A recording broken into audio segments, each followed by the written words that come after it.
Durante séculos, os únicos interessados nos mapas da África eram comerciantes e aventureiros em busca de marfim, penas de avestruz, pedras preciosas ou escravos. No século XIX, as expedições de Burton Speke à nascente do Nilo e as de Livingstone às Cataratas Vitória agitaram a imaginação dos europeus. A África se tornou uma terra de aventura, lar dos animais selvagens mais extraordinários do mundo. Essa África lendária é agora algo dos livros de história, exceto por uma região no sul da África que estamos prestes a descobrir. Nossa viagem é a bordo do Zambezi Queen.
O Zambezi Queen navega agora tranquilamente pelo rio Chobe. Nossa viagem nos levará então ao Okavango e ao Zambezi. Estes 3 rios lendários definem uma reserva natural única no coração da África.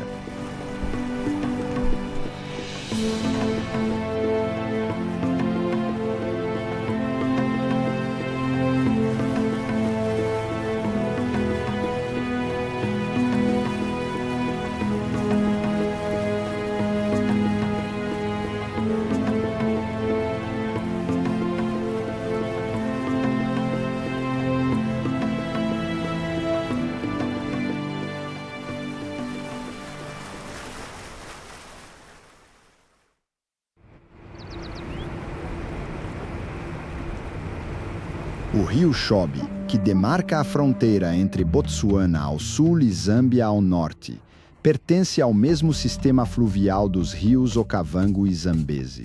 Todos os 3 nascem nas terras altas do norte de Angola e convergem no coração da África Austral.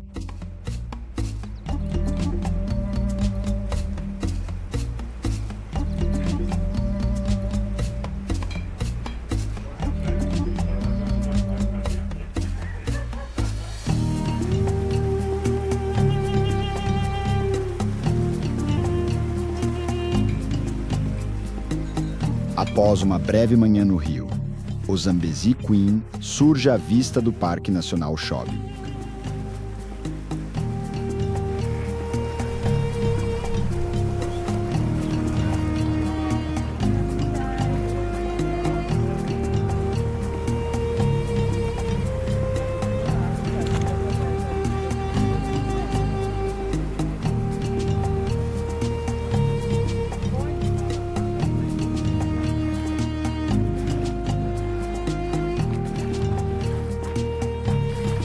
Os habitantes de Botsuana são descendentes dos Tswanas, um grupo étnico banto que migrou da África do Sul por volta do século XII.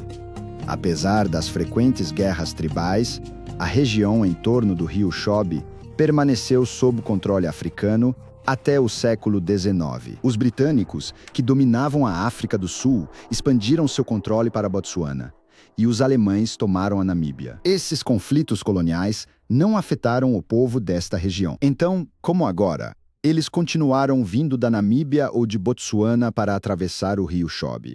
Com cuidado, claro, para evitar hipopótamos.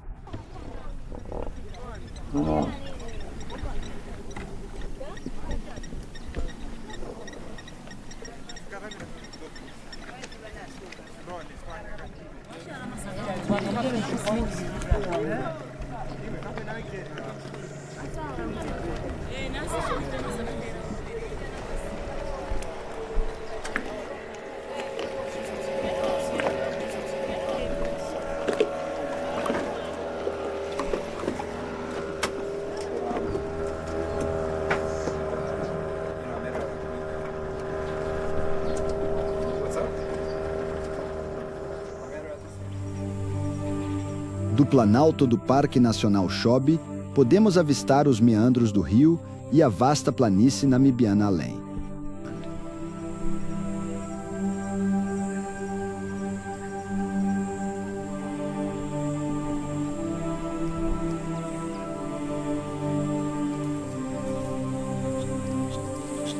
Nossa guia, Keri, nos leva por trilhas deste parque de 12 mil quilômetros quadrados.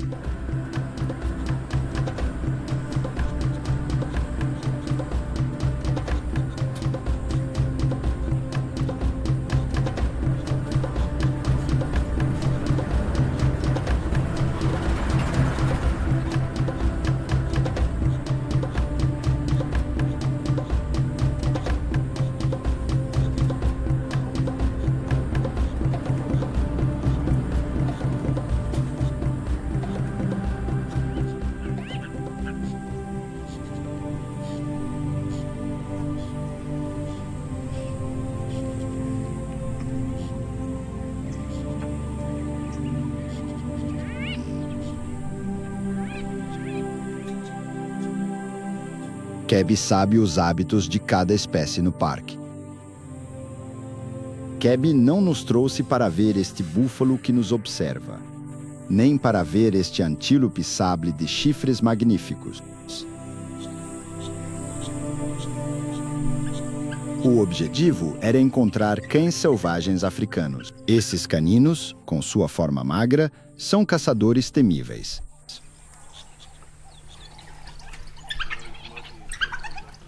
Em matilhas de 10 a 20 animais, eles atacam gnus, antílopes e até zebras que pesam mais de 300 quilos.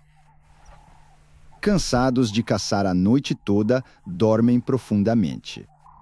Nem mesmo mangustos listrados os perturbavam.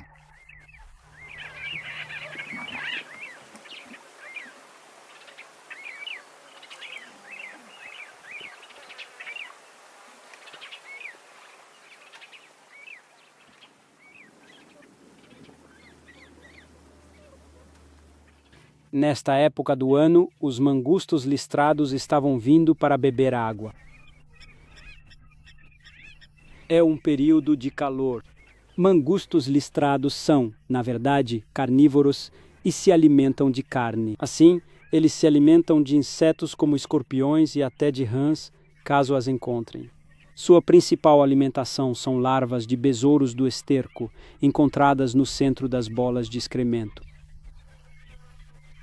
Então, eles as abrem e comem a larva que está dentro. Nesta época do ano, não há besouros do esterco devido à ausência de chuvas, mas assim que começar a chover, haverá muitos. É possível ver esses mangustos listrados, cavando para desenterrar e comer as larvas.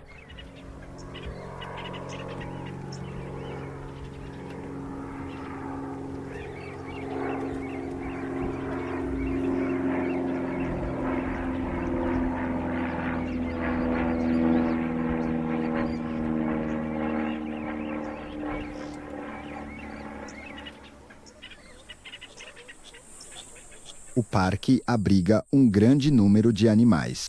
Durante a estação seca, eles se refugiam do calor escaldante da savana nas margens do rio Chobe, onde procuram fontes de água.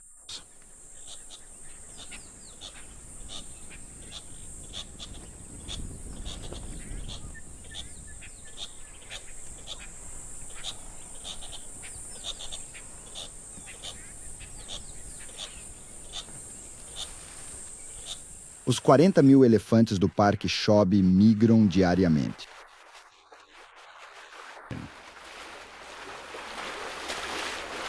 Ao chegarem às pequenas poças na margem do rio, a manada se agita como um grupo de crianças. Depois, eles se banham na lama. Este ritual não é apenas um prazer, mas também uma necessidade. Elefantes são paquidermes com pele grossa. Embora a pele possa ter até 2 centímetros de espessura, ela é muito frágil e, em particular, muito seca. A ausência de pelos implica a falta de secreções sebáceas oleosas. Portanto, os elefantes precisam proteger a pele cobrindo-a com água, areia ou lama.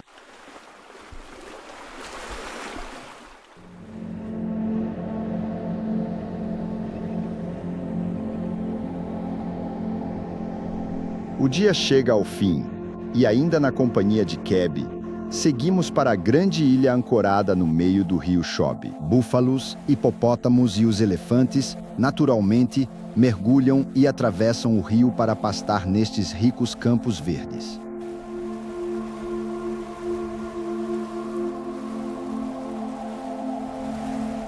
Os elefantes são, na verdade, alimentadores muito seletivos, sabendo exatamente qual parte das árvores precisam comer em uma determinada época do ano.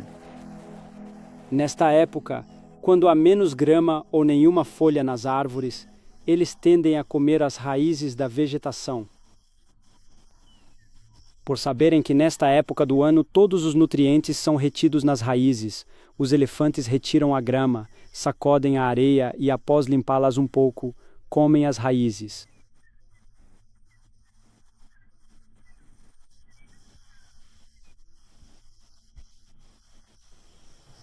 Cada animal aqui possui seu próprio nicho. Os búfalos, por exemplo, são predominantemente herbívoros, alimentando-se de grama. Os elefantes, como mencionado, são alimentadores seletivos, consomem diferentes tipos de grama e não têm problemas, a menos que haja predadores por perto, o que alteraria seu sistema de alimentação.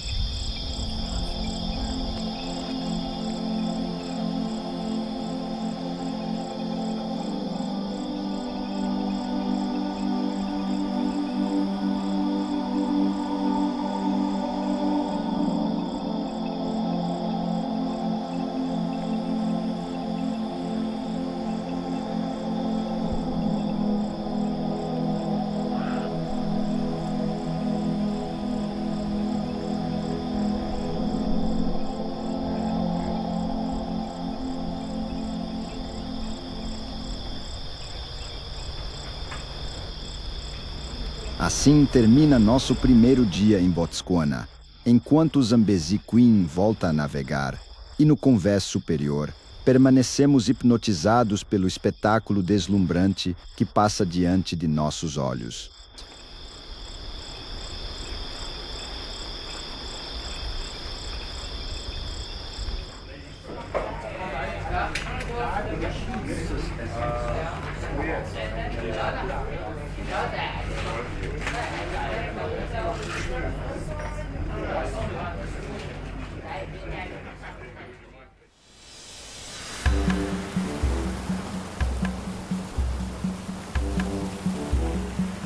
Deixamos o rio Chobe e o Zambezi Queen para trás por alguns dias, pegando um pequeno avião de Kazane até o Baines Camp, um alojamento de safari no coração do delta do Okavango.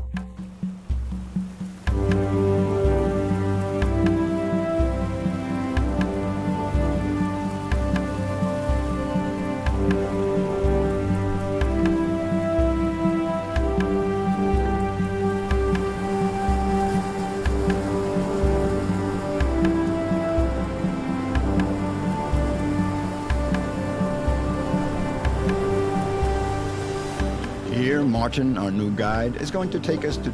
É um lugar incrível no planeta.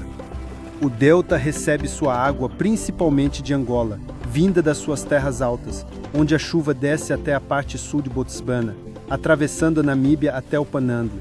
Estamos agora em um afluente do delta do Okavango.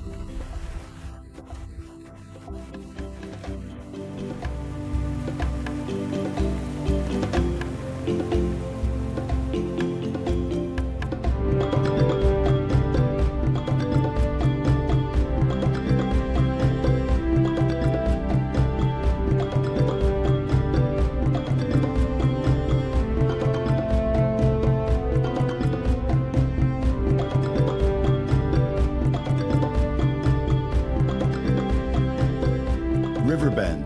A paisagem tem juncos e palmeiras, misturando marrom, verde, amarelo e azul.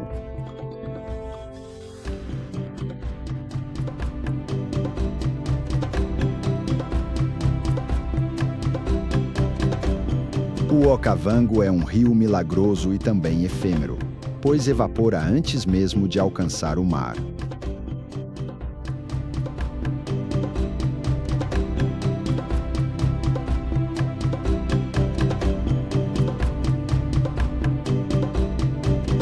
O delta do Okavango é a África dos nossos sonhos.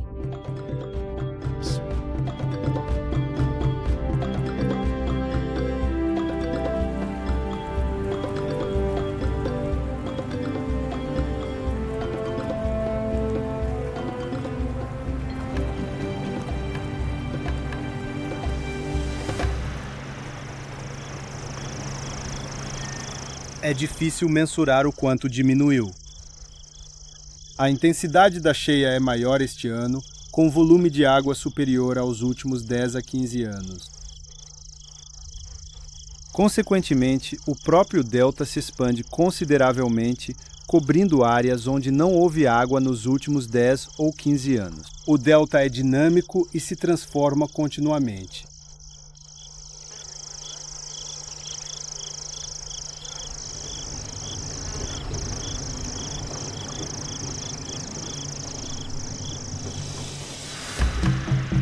Retornamos à nossa navegação pelos juncos, agora em um ritmo um pouco mais lento, e ao virar, deparamos-nos com um elefante macho solitário.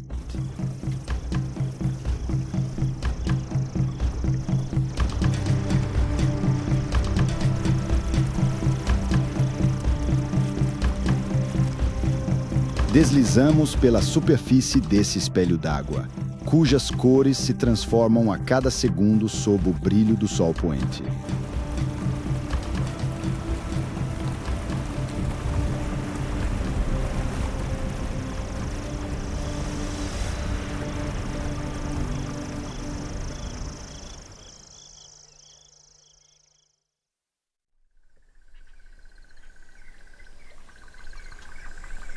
Seguindo o conselho de Jack e Justin, passamos a noite no deck do bangalô. Noite ao ar livre com mosquiteiro. Uma noite embalada por um coro de sapos coaxantes e hipopótamos grunhindo, e pela sinfonia de outros sons noturnos africanos. Experiência inesquecível.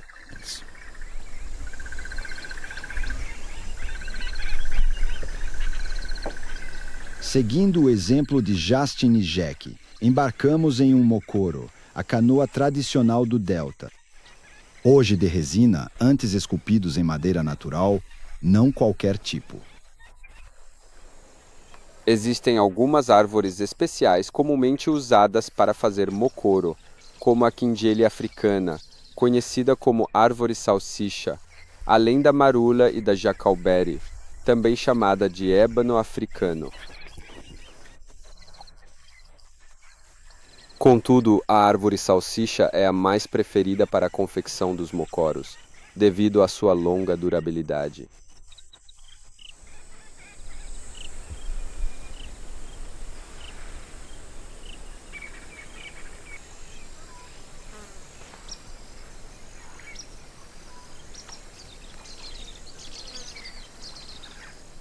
Era comum ser encontrada aqui pela tribo Bai, bem no meio do delta. Essas pessoas não tinham como transportar seus bens, nem viajar de um ponto a outro, pois eram agricultores que cultivavam e caçavam. Antes disso, eles utilizavam outras coisas, como ilhas flutuantes. Essas ilhas eram preparadas a partir de papiro e de outras vegetações, como o junco comum.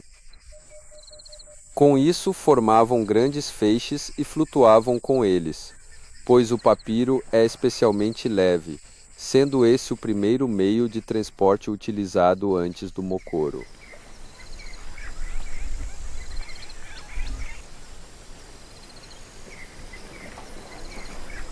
Avançamos lentamente pela rede de canais estreitos que cruzam essa parte do delta e chegamos à aldeia de Tataba.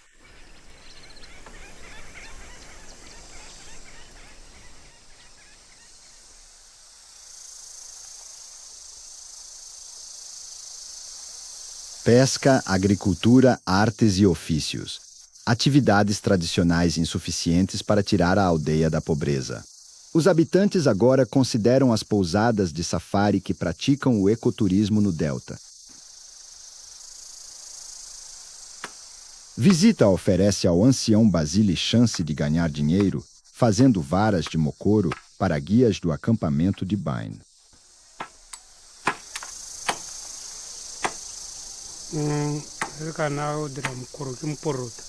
Para fazer as varas de mocoro, eu uso os galhos da árvore salsicha. As varas devem medir entre 2,5 e 3 metros. A pequena forquilha na ponta da vara ajuda a puxá-la de lugares com lama, muita grama ou ervas daninhas. Eu mesmo construí este mocoro. Depende do comprimento, mas construir um mocoro como o meu leva cerca de 2 meses. Após construído, submerso no rio por 2 semanas. Então você o retira e só depois completa a construção, cuidando dos toques finais. Estamos indo bem. Quase todos na vila possuem um mocoro. Moradores constroem seus próprios mocoros ou os compram. Eles o utilizam para pescar ou para chegar às diferentes pousadas na região. Enquanto nos despedimos de Basile, ele admite que também gostaria de ter um mocoro de fibra de vidro. Ele, como outros mais velhos, terá que usar seu antigo mocoro de madeira.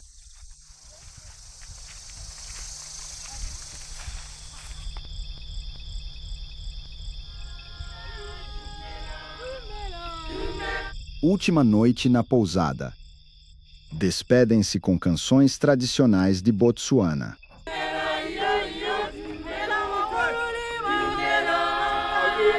Que dia? Domera, domera, domera, domera. Vrum, vrum.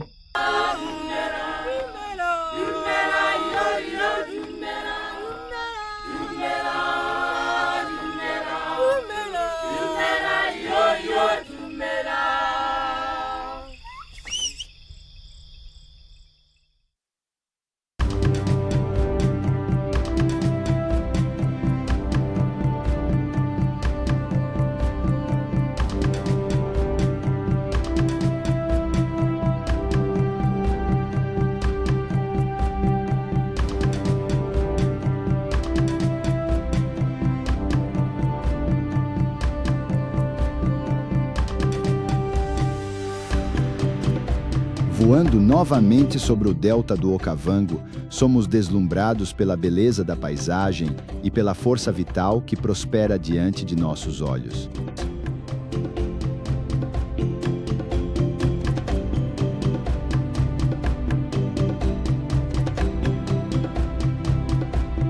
Obrigado.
Chegamos ao Chief's Camp, no coração da reserva Moremi, um vasto território que abriga a maioria das principais espécies da África, conhecidas como os 5 grandes. Os 5 grandes são o leão, o leopardo, o búfalo-cafre, o rinoceronte e, naturalmente, o elefante. Para animais como elefantes, quando nos avistam, eles nos enxergam como uma única e grande unidade, sem distinguir entre o veículo e os demais elementos ao redor. Se ficarmos imóveis, tudo está bem, mas no momento em que emitimos qualquer ruído estranho, eles percebem e se afastam. Ou se você tentar desafiar o elefante, fazendo algo como se levantar, ele atacará. Elefantes móveis cobrem vasta área. Alguns vão para Namíbia, Angola, Zimbábue e Zâmbia devido ao grande número atual. Botsuana tem 151 mil elefantes, mas o território suporta só 60 mil. Por isso, deslocam-se para o deserto do Kalahari.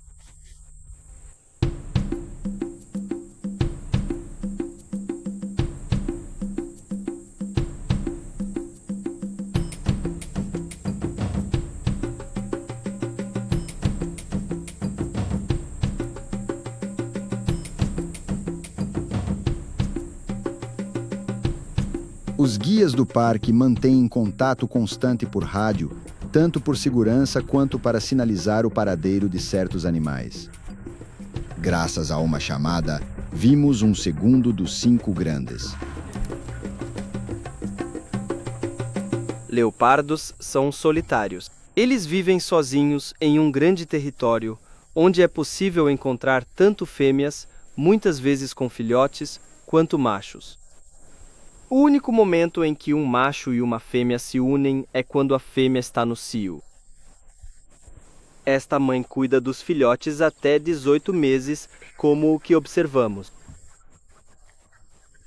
O filhote tem aproximadamente 10 meses de idade e, embora às vezes seja visto com a mãe, ele foi separado dela há cerca de 2 meses.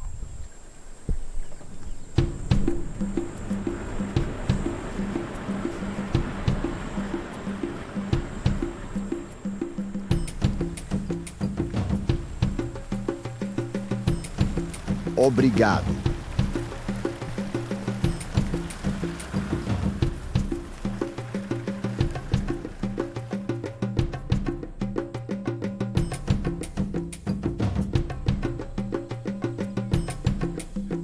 A suave luz do entardecer banha a savana, onde parece reinar uma certa paz e quietude. Gnus e impalas estão alertas, juntos, prontos para reagir a qualquer perigo.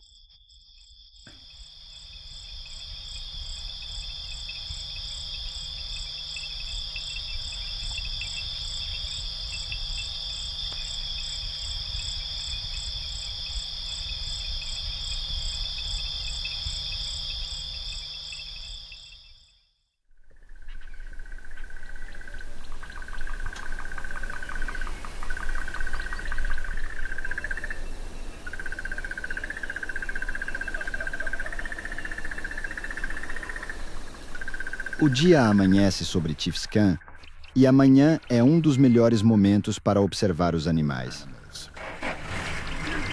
Sim, muito bem. Sim. Sim, sim, sim. Eu espero que sim. Partimos com Kenosi em busca de outros animais dos Big Five.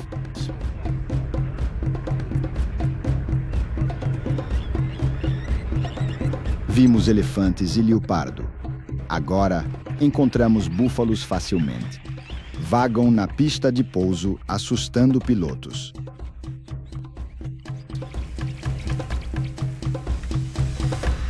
Búfalos gostam daqui para pastar, não para ver aviões. Temos a mesma pluviosidade que cai no delta do Okavango, mas é isso que cria os diferentes habitats locais, principalmente nas áreas onde encontramos as cristas de areia. E se você for em direção aos rios, encontra muita argila arrastada para o local. A argila e a areia podem determinar o tipo de plantas que encontramos e, consequentemente, os animais tendem a ir para as áreas onde encontram o tipo de alimento que desejam. Elefantes circulam livremente por todo tipo de área aqui. Nas planícies abertas, encontramos animais como gnus, tecezebes e zebras, que são predominantemente vistos nesses tipos de ambientes e em matagais. Aqui, animais como o kudu, a girafa e o impala vivem em áreas abertas chamadas ecótonos, que são zonas de transição entre um matagal e uma área aberta. Predadores como leões se movem por diferentes habitats, caçando grandes herbívoros. Há interação entre os animais. Nada se perde e hienas também aparecem por aqui. Leões matam para comer. Hienas consomem as sobras deles. Um leopardo também caça. E então os abutres chegam para se alimentar dos restos que ele deixou. Cada um contribui para o lar numa interação vital.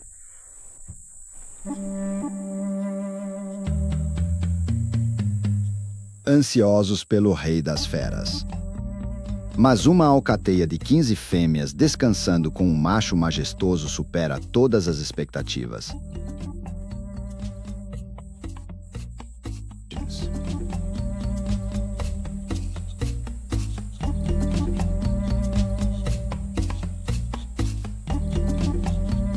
Sem sorte com rinocerontes. Em 1970, havia 70 mil rinocerontes negros na África.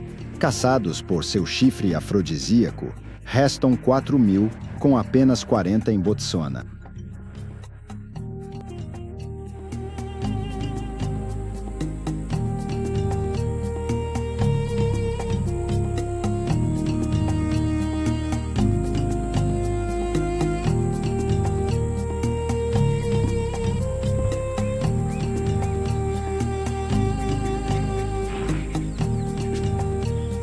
Nossa estadia no delta do Okavango está chegando ao fim.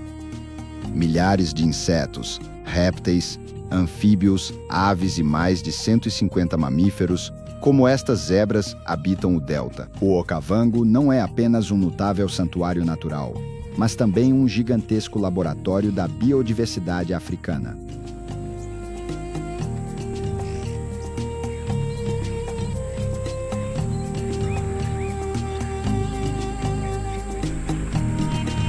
Obrigado.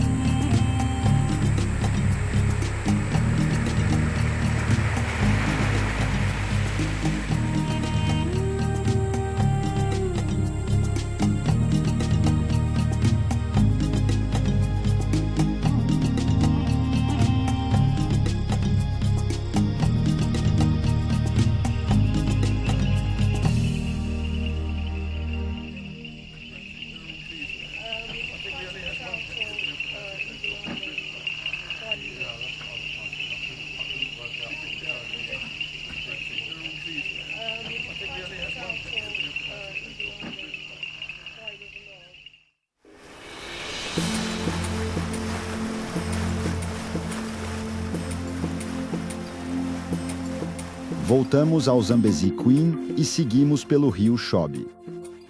Agora vamos para o oeste, rumo à Namíbia.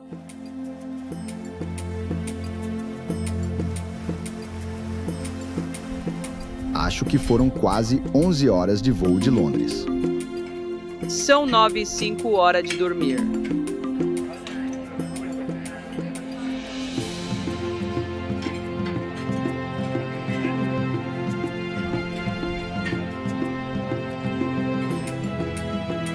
Obrigado.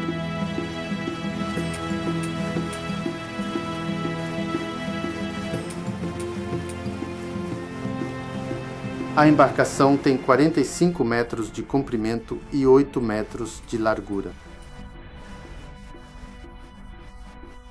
O calado do barco é de apenas 0,6 metros.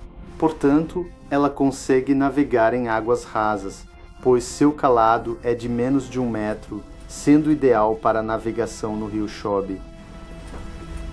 O cuidado principal é com as águas rasas. Os outros locais eram muito rasos, mas não são perigosos, pois as margens do rio são todas arenosas e por vezes o barco pode encalhar na areia. Sem rochas, para ser exato. O vento, contudo, é um elemento distinto. Quando sopra com grande intensidade, deve-se aplicar mais força e inclinar-se na direção de onde ele provém. Obrigado.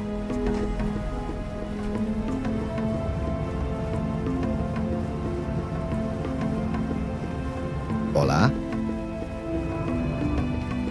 Nossa!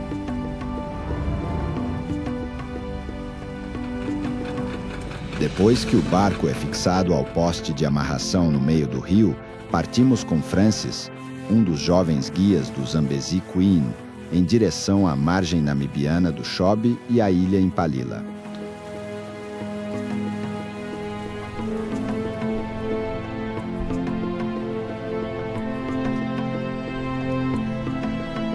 Obrigado.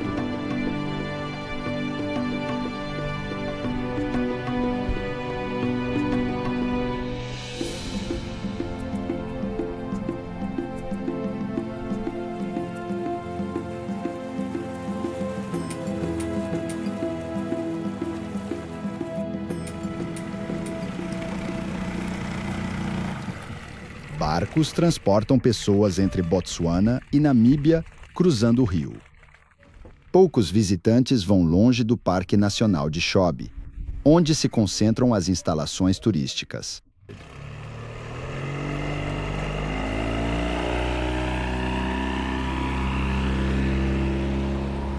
Talvez isso explique o veículo estranho que nos busca para o local que Francis quer visitar.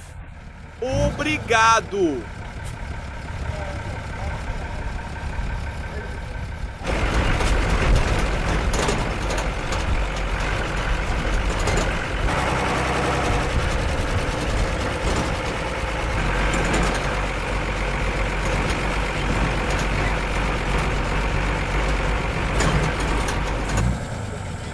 Sim, após vários quilômetros esburacados, o motorista nos deixa no meio do mato, ou seja, no meio do nada.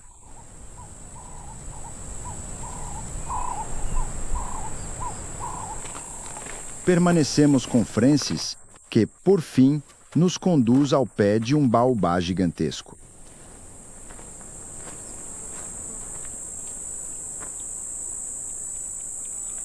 A árvore baobá é bastante importante para o país, pois oferece um grande auxílio no desenvolvimento de jovens e, principalmente, de crianças. Após o nascimento de um bebê, um membro da família pode colher as folhas ou brotos da árvore e colocá-los em um pequeno prato para que a criança possa crescer saudável e forte.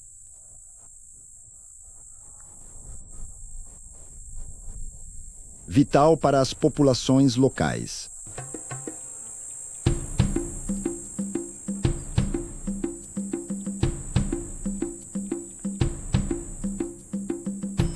Uma árvore imponente. Com sua estatura impressionante, o baobá domina todas as outras árvores do mato e da savana. É objeto de muitas crenças e superstições. Para um vilarejo, ter uma dessas árvores por perto é uma bênção, um sinal dos deuses.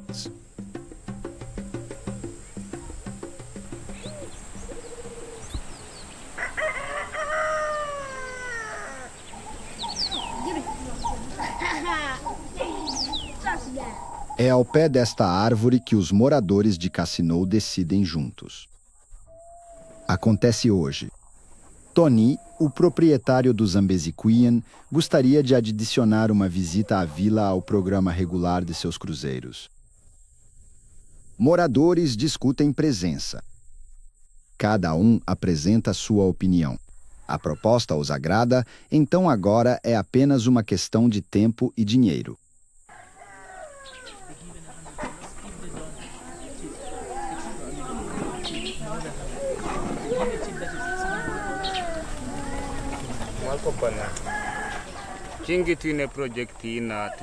Todas as discussões na aldeia acontecem debaixo desta árvore. Reunimos aqui para problemas e projetos. Todos os aldeões se reúnem, pois é sabido que 2 olhos enxergam melhor que um e 2 cabeças pensam melhor que uma. Reuniões aqui para opiniões expressas.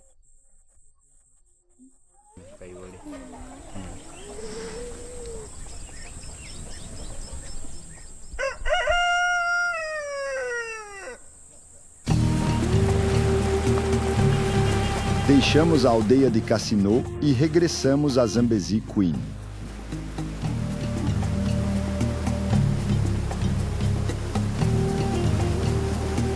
Elefantes nadam rio abaixo.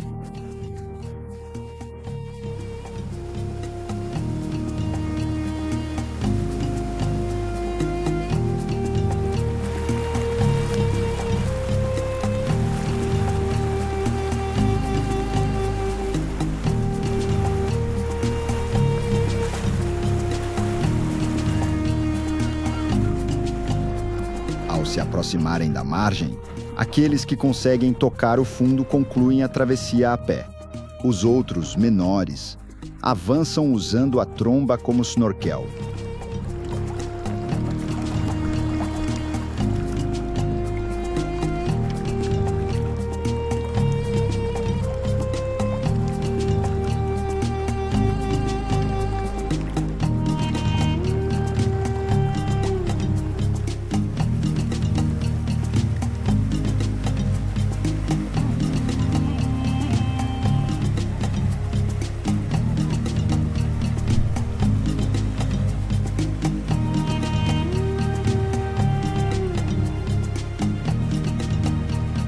De volta a bordo, aproveitamos estes últimos momentos no rio, à luz do sol poente.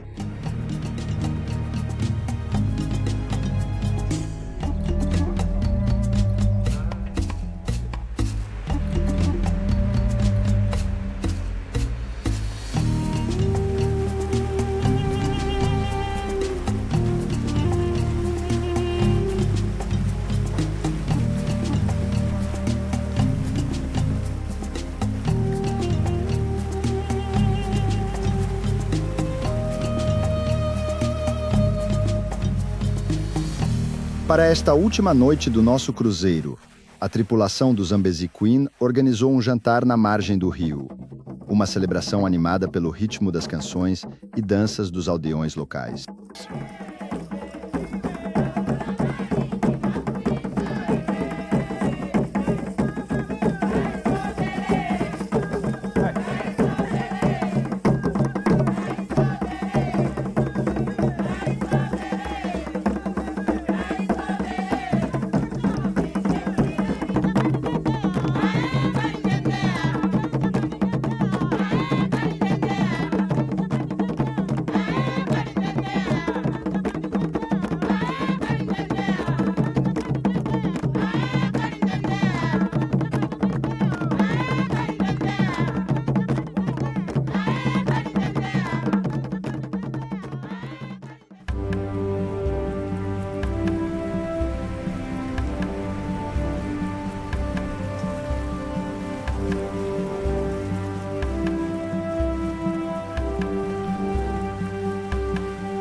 Obrigado.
Após esta última manhã no rio, deixaremos as águas do Chobe pelas do Zambezi.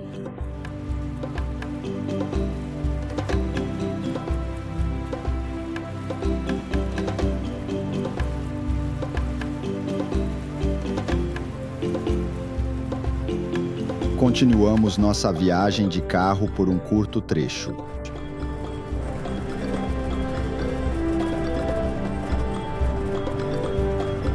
caminhões longos levam a Kazungula, fronteira Botsuana-Zâmbia.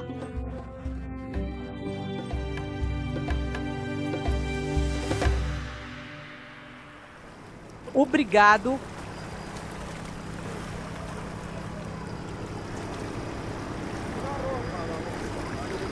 Obrigado.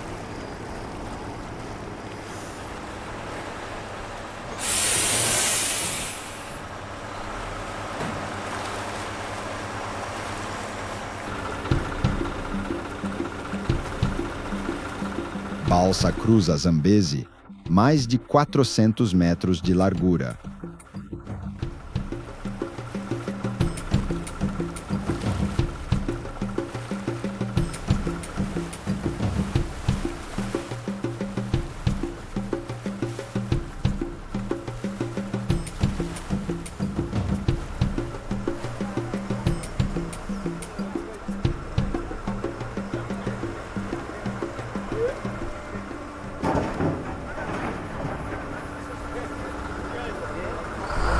Livingstone, cidade de 1905, nome do explorador. 1911, capital da Rodésia do Norte, Zâmbia colonial.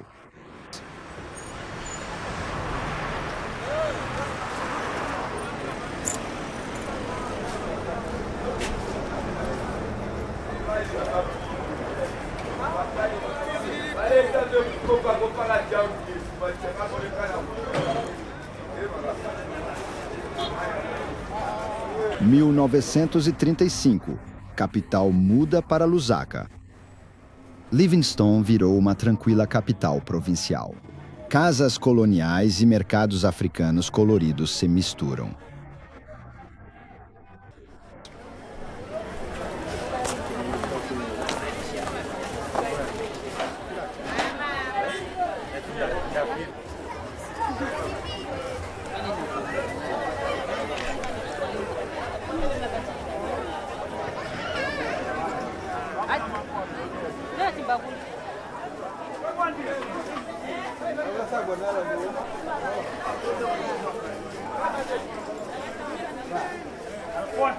O boom do turismo revelou as incríveis riquezas naturais ao redor de Livingstone, começando pelo majestoso rio Zambezi.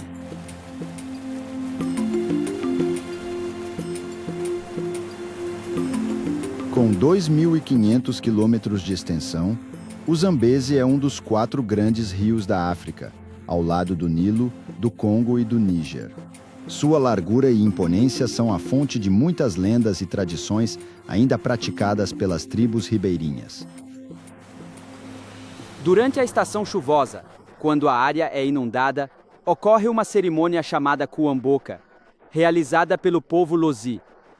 Quando as águas sobem, as pessoas se deslocam das terras baixas para as terras mais elevadas. O chefe Litunga é levado para terras mais elevadas. Para isso, usam um barco muito grande. Eles o impulsionam com remos. 500 pessoas participam do ritual. 250 pessoas em cada lado. O barco é chamado Nalikwanda. David Livingstone, missionário na África Austral, apaixonou-se pelo continente e o explorou. Em 1851, navegou o Zambezi pela primeira vez. Livingstone fez 3 viagens pela África. Ele havia descoberto o rio em sua nascente, mas agora queria saber onde ficava sua foz. Ele seguiu o rio em uma canoa escavada, chamada Mokoro. Enquanto remava rio abaixo, ele ouviu um barulho vindo de longe. Mas não enxergava o que havia lá.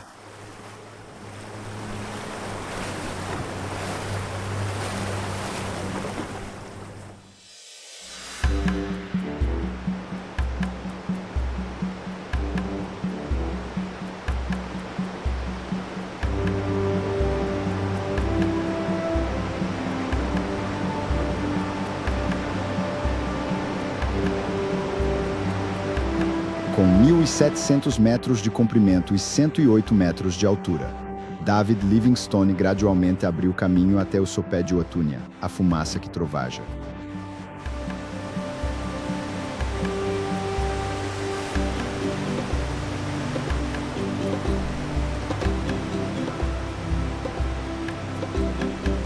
primeiro europeu a ver as cachoeiras, ficou encantado e maravilhado com a visão.